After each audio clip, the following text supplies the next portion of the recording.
Dear Problema, hanga ako sa'yo dahil lahat ng pag-iwas at pagtataboy ay ginawa ko na. Pero nanatili ka pa rin sa tabi ko. Wow. Buti ka pa tumatagal at hindi nang iiwan kahit bad mood pa ako dahil sa'yo. Kaya lang, napapagod na talaga ako sa'yo.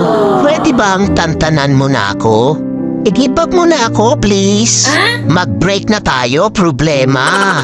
Hindi na kita kayang tagalan. Kaya, iba na lang mahalin mo. Mababaliw na ako kaiisip sa'yo. Pwede, ikaw na lang mag-isip sa akin. Ikaw naman mamroblema sa akin. At nakakapagtaka ka rin problema, no? Dahil wala namang nangyayari sa atin. Bakit nagkaanak ka? Dumami ka pa talaga. Pwes, hindi akin yan. Nagawa mo rin pala talaga akong lokohin, ha? P.S. Huwag mo na ako sundan o hanapin pa. Wala akong pananagutan sa'yo. Nagmamahal. Stress.